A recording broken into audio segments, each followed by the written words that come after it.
Hello friends, मैं अभय वाजपेयी एक बार फिर हाजिर हूँ आपके सामने। देखिए, पिछले वीडियो में हमने पिछला चैप्टर अपना कंप्लीट किया था, मगर एनसीईआरटी में दो चैप्टर को कंबाइन करके एक चैप्टर बनाया गया है। इसलिए जो न्यूमेरिकल प्रॉब्लम है वो ये चैप्टर हम शुरू कर रहे हैं, दोनों के कंबाइन न्यूमेरिकल उसमें दिए हुए हैं। तो इस चैप्टर को ख़त्म करने के बाद हम न्यूमेरिकल पोर्शन शुरू करेंगे। अब देखिए, उसके पश्चात हमारा जो चैप्टर उसी चैप्टर में ऐड है एनसीईआरटी की बुक में, वो है किरचॉफ के नियम और वैद्युत परिपथ। तो अब देखिए, किरचॉफ के नियम क्या हैं, वैद्युत परिपथ क्या है, इनमें जो हमारा पहला टॉपिक है, शुरुआत हम करेंगे वैद्युत सेल से। हालांकि अब वैद्युत सेल वगैरह ज़्यादा डिटेल में हमारे कोर्स में नहीं, मगर थोड़ा बहुत उसकी जानकारी हमें आवश्यक है, हम प्रयोग करते हैं। तो आइए सबसे पहले हम देखते हैं इस चैप्टर का लेक्चर नंबर 1 और आपका क्या, वैद्युत सेल। देखिए, वैद्युत सेल होता क्या है। आप लोगों ने देखा है, आप लोगों के घर में घड़ियाँ चलती हैं, दीवार घड़ी, उसमें आप सेल लगाते हो। वॉच हाथ घड़ी होती हैं, वो भी आज आधुनिक वॉच घड़ी में भी छोटा सा एक सेल लगता है।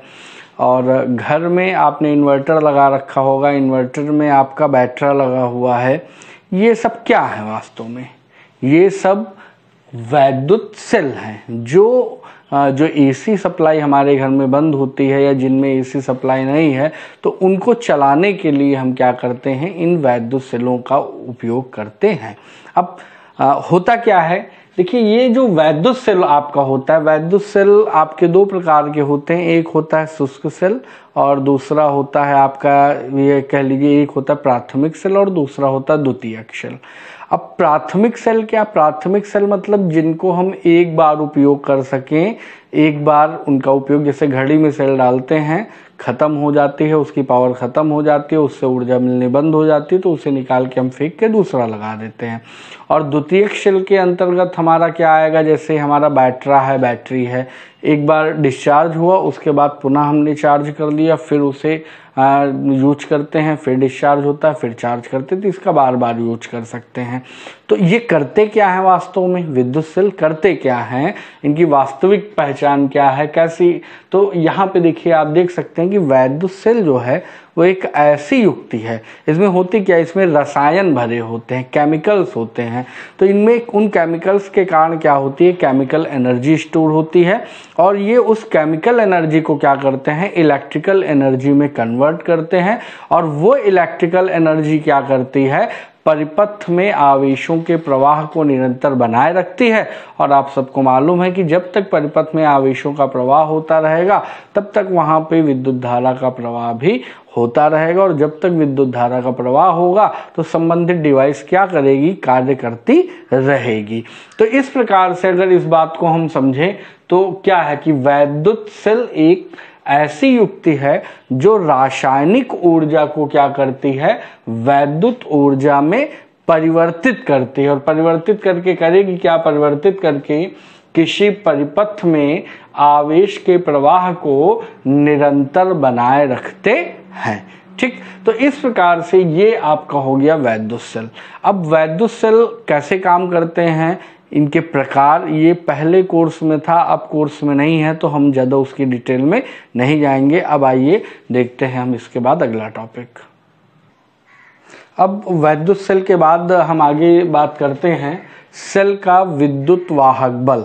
इसे हम लोग EMF, शॉर्ट में अगर हम बात करें तो इसे हम लोग EMF भी कहते हैं। तो आपको EMF लिखा हो, वास्तव में इंग्लिश में इलेक्ट्रोमोटिव फोर्स बोलते हैं। तो इलेक्ट्रोमोटिव फोर्स कोई शॉर्ट में इसे इलेक्ट्रोमोटिव फोर्स बोलते हैं, जिसका शॉर्ट फॉर्म EMF है। तो EMF लिखा हो तो EMF का मतलब भी यही है, ध्यान रखिएगा। अब देखिए, सेल का विद्युत वाहक बल होता क्या है। देखिए, बल का मतलब क्या है, बल का मतलब जो किसी चीज़ पर लगेगा, और लगेगा तो किसी चीज़ को क्या करेगा, डिस्प्लेस करेगा, उसकी जगह से हटाएगा, कहीं दूसरी जगह ले जाएगा। तो वैसे सेल का विद्युत वाहक बल का मतलब है कि जो सेल में आवेश है उस आवेश को सेल सहित पूरे परिपथ में क्या करना होता है, घुमाना होता है। अब सेल सहित उस आवेश को परिपथ में घुमाने के लिए हमें क्या करना पड़ेगा, कुछ फोर्स लगाना पड़ेगा, क्योंकि कोई चीज़ अगर स्थिर है तो उसको अपनी जगह से हटाने के लिए हमें एक प्रकार का बल लगाना पड़ता है। तो जैसे सामान्य रूप से हम किसी चीज़ को डिस्प्लेस करने के लिए बल लगाते हैं, वैसे सेल के अंदर जो आपका आवेश होता है उस आवेश को सेल सहित पूरे परिपथ में घुमाने के लिए क्या करते हैं, एक फोर्स लगाते हैं। तो यहाँ पे उसी तरीके से आप ध्यान दीजिए, देखिए इसका जो फार्मूला होता है E बराबर W/Q। तो अगर Q को हम क्या मान लें, 1 मान लें, Q को क्या कर लें, 1 कूलाम ले लें, तो E बराबर क्या हो जाएगा, W का मतलब कार्य करने की क्षमता, और कार्य करने की क्षमता का मतलब क्या हो गया, ऊर्जा हो गया। अर्थात EMF भी क्या है, एक प्रकार की ऊर्जा है, और कैसी ऊर्जा है, जो आपके एकांक आवेश को सेल सहित पूरे परिपथ में प्रवाहित करने में सेल के द्वारा दी जाती है। तो अगर इसे सिस्टमैटिक ढंग से कहें तो ये आपके बोर्ड पे लिखा हुआ है कि एकांक आवेश को पूरे परिपथ में, आप ब्रैकेट में सेल सहित भी लिख सकते हैं, पूरे परिपथ में प्रवाहित करने में सेल द्वारा दी गई ऊर्जा को ही सेल का विद्युत वाहक बल कहते हैं। अब ये कभी कभी लोगों के मन में प्रश्न उठता है कि वैद्युत वाहक बल, ये बल का शब्द का प्रयोग क्यों किया, तो इसीलिए मैंने आपको बताया कि बल का मतलब जो किसी चीज को ढकेले, एक जगह से दूसरी जगह ले जाए। तो यहाँ पे क्या हो रहा है, आवेश को ले जाया जा रहा है, तो ये माना जा रहा है कि एक विशेष प्रकार का बल इस पे कार्य कर रहा है जो आवेश को ले जा रहा है, इसीलिए इसे वैद्युत वाहक, वैद्युत का मतलब विद्युत को, वाहक मतलब ले जाने वाला, बल का मतलब बल, ऐसा बल जो जहां पर लगाया जाए तो क्या करे, वो विद्युत के वाहक का कार्य करे, विद्युत को आगे बढ़ाने का कार्य करे। तो इसी कारण इसे वैद्युत वाहक बल कहते हैं। इसे कैपिटल E से प्रदर्शित करते हैं, और कैपिटल E के बजाय इसे EMF भी लिखा जा सकता है, आप ध्यान रखिएगा। इसका फार्मूला क्या होगा, E बराबर W/Q। मतलब जो भी कुल, इसे दूसरी तरीके से आप ये भी कह सकते हैं कि किसी आवेश को सेल सहित पूरे परिपथ में घुमाने में जो कार्य करना पड़ता है और जो आपका आवेश जो ले जाया जा रहा है, उन दोनों के अनुपात को भी हम सेल का विद्युत वाहक बल कहते हैं। तो एक ये अनुपात के रूप में भी इसकी परिभाषा हम यहाँ से दे सकते हैं, एक आपके सामने है, एक अनुपातिक रूप में आप बता सकते हैं। अब देखिए इसका मात्रक क्या होगा, तो इसका मात्रक W/Q, W का मतलब कार्य, कार्य का मतलब जूल, और Q का मतलब कूलाम, तो इसका मात्रक क्या हो जाएगा, जूल प्रति कूलाम हो जाएगा। और एक चीज ध्यान दीजिए, इस जूल प्रति कूलाम को हम लोग वोल्ट भी कहते हैं, तो इसलिए आप इसका एक मात्रक क्या कर सकते हैं, या करके वोल्ट भी लिख सकते हैं। तो इस प्रकार से ये आपका सेल का विद्युत वाहक बल क्या होता है, ये टॉपिक कंप्लीट हुआ। ये अब देखते हैं अगला टॉपिक। अब आइए हम लोग जानते हैं कि सेल का आंतरिक प्रतिरोध क्या होता है। देखिए आप सभी को मालूम है कि जब किसी चालक तार से विद्युत धारा बहती है तो चालक तार में विद्युत धारा के मार्ग में क्या होता है, एक अवरोध उत्पन्न होता है, उसे ही हम लोग क्या कहते हैं, प्रतिरोध कहते हैं। तो यहाँ पे प्रतिरोध है, तो जाहिर सी बात है प्रतिरोध का मतलब ही अवरोध है, तो सेल में भी कोई ना कोई अवरोध उत्पन्न होता होगा।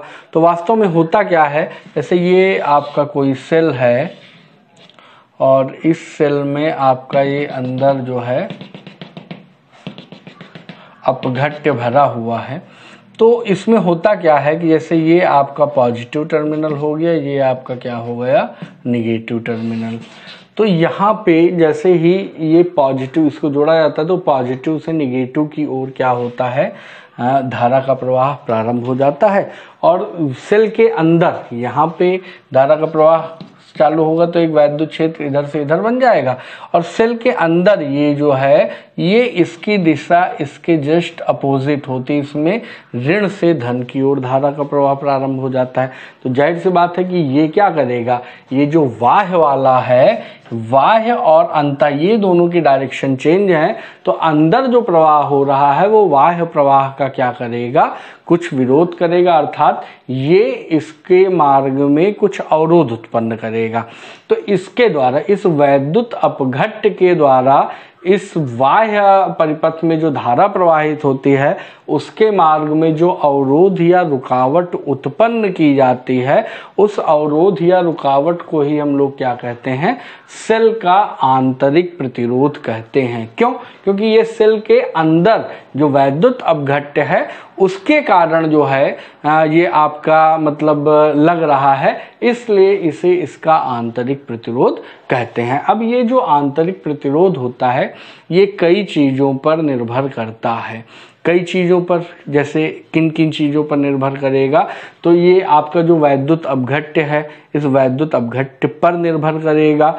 वैद्युत अपघट्ट जो है वो कितना तरल है, गाढ़ा है तो आपका प्रतिरोध क्या होगा, ज़्यादा होगा, तरल है तो प्रतिरोध क्या होगा, कम होगा। आप ध्यान देते हो तो घरों में जब बैटरी में पानी कम पड़ने लगता है, उसकी सांद्रता बढ़ने लगती है, तो हम लोग उसमें पानी डाल देते हैं। तो पानी क्यों डालते हैं? जिससे ये अपघट्ट क्या हो जाए, डाइल्यूट हो जाए कंसंट्रेट के बजाय, जिससे इसमें प्रतिरोध कम हो। अर्थात नहीं तो प्रतिरोध ज़्यादा होने पर हमें उस बैटरी का हम प्रयोग करेंगे तो कुछ ही देर तक धारा प्राप्त होगी, ज़्यादा समय तक धारा नहीं प्राप्त होगी।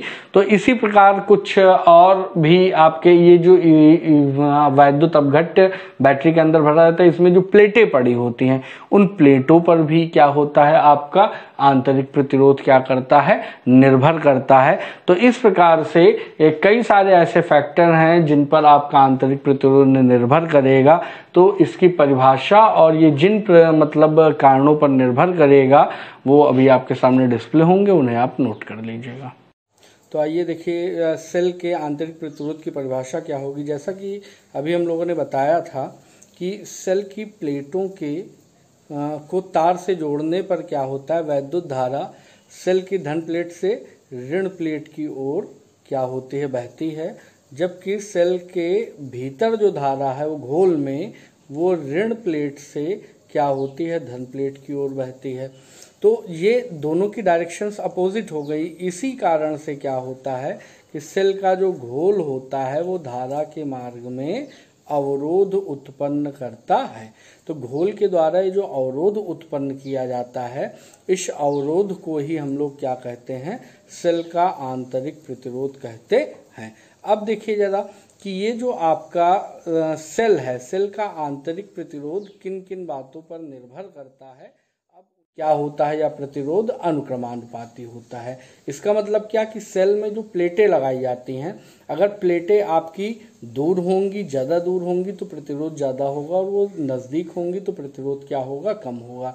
दूसरी बात क्या है कि सेल के ये घोल में जो आपकी सेलें डूबी होती हैं उनके क्षेत्रफल के अनुक्रमानुपाती होता है। इसका क्या मतलब हुआ कि अगर आपका ज़्यादा क्षेत्रफल प्लेटों का घोल में डूबा हुआ है तो आपका जो प्रतिरोध है वो क्या होगा, कम होगा। और अगर आपने क्या कर रखा है कि ज़्यादा मतलब घोल आपका कम हो गया है, प्लेटें नहीं डूबी हुई हैं, तो उनमें प्रतिरोध क्या होगा, बढ़ जाएगा। इसी प्रकार तीसरा नंबर है कि वैद्युत अपघट्ट की सांद्रता बढ़ने पर भी प्रतिरोध बढ़ जाता है। और चौथा है कि जो वैद्युत अपघट्ट हमने ले रखा है, वैद्युत अपघट्ट मतलब वही H2SO4 तेजाब वगैरह, उस पर और जो प्लेटों के पदार्थ, जिस पदार्थ से प्लेट बनी हुई हैं उनकी प्रकृति पर भी यह क्या करता है, निर्भर करता है। तो आज के लिए इतना ही, बाकी की बातें हम अपने नेक्स्ट वीडियो में करेंगे। तब तक के लिए